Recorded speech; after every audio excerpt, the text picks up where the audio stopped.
విజయవాడలో దారుణం జరిగింది. పిన్నిని చంపి ముక్కలుగా నరికి పడేశాడు నిందితుడు. శరీర భాగాలను వేర్వేరు మురికి కాల్వల్లో పడేశాడు దుర్మార్గుడు. భార్య పుట్టింటికి వెళ్ళిపోవడానికి పిన్నినే కారణమని హత్య చేసినట్టు తెలుస్తోంది.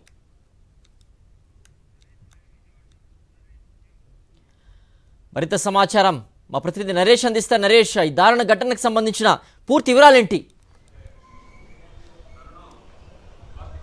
సిద్ధు, సాధారణంగా సైకో థ్రిల్లర్ సినిమాలలో జరిగే ఘటనలో ఏదంటే ఒక మనిషిని అత్యంత దారుణంగా ముక్కలుగా నరికి వివిధ ప్రాంతాలలో చల్లేసి వెళ్ళిపోయిన ఘటనలు చోటు చేసుకున్నాం. అలాంటి సేమ్ అదే తరహాలో సినిమా తరహాలోనే ఈ ఘటన విజయవాడ నగరంలోని భవానీపురం పోలీస్ స్టేషన్ లిమిట్స్లో చోటు చేసుకుంది. వరుసకు పిన్నైన మహిళను అత్యంత దారుణంగా మనిషిని 4 ముక్కలుగా నరికి కాళ్ళు చేతులు మొండాన్ని వివిధ భాగాలుగా విడదీసి వాటిని గోనె సంచిలో పెట్టి మురికి కాలువలో పడేసిన పరిస్థితి నెలకొంది. అయితే భవానీపురం పోలీస్ స్టేషన్ పరిధిలో ఉన్న కబేలా వద్ద మురికి కాలువలో ఒక శరీర భాగం లభ్యమైంది.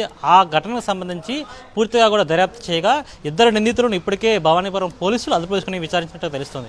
అయితే పూర్తిగా ఈ ఘటన కుటుంబ కలహాల నేపథ్యంలో జరిగిందా లేకపోతే మరి ఇతర కారణం అనుకోవడంలో సీసీటీవీ కెమెరాల ఫుటేజ్ ఆధారంగా దర్యాప్తు చేయగా ఒక వ్యక్తి గోనె సంచిలో మొండాన్ని వేరేగా కాళ్ళు చేతులు వేరేగా విడిభాగాలను చేసి ఒక మురికి కాలువ డ్రైనేజీలో వేసేసిన పరిస్థితి నెలకొంది. అయితే ఈ 4 విడిభాగాలు కూడా వివిధ ప్రాంతాలలో వచ్చి తెలుగు కనిపించడంతో దర్యాప్తు చేస్తూ వచ్చారు. ఒక్కసారిగా ఈ ఘటన విజయవాడలో సంచలనం రేపింది.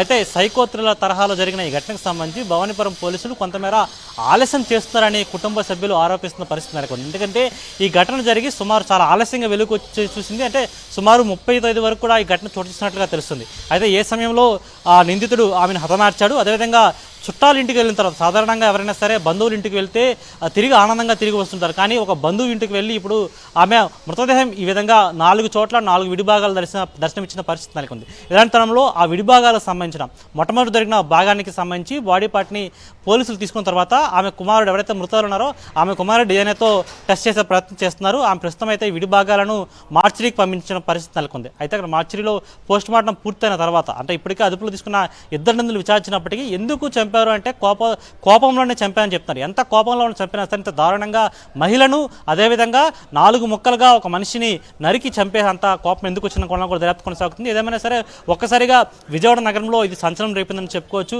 ఈ ఘటనకు సంబంధించి సీసీటీవీ కెమెరాల్లో ఒకే వ్యక్తి నేరుగా ఈ 4 విడిభాగాలను గోనె సంచిలో వేసి తీసుకెళ్తున్నట్లు గుర్తించారు. అయితే కుటుంబ సభ్యులు రోధిస్తున్న పరిస్థితి నెలకొంది. అయితే అసలు ఎందుకు జరిగింది, ఎప్పుడు కూడా బాగుండే వ్యక్తులే ఎందుకు ఇంత దారుణంగా హతమార్చాల్సిన పరిస్థితి నెలకొందన్న అంశంపై కూడా ఇంకా పూర్తిగా పోలీసులు దర్యాప్తు చేస్తున్న పరిస్థితి కనిపిస్తుంది.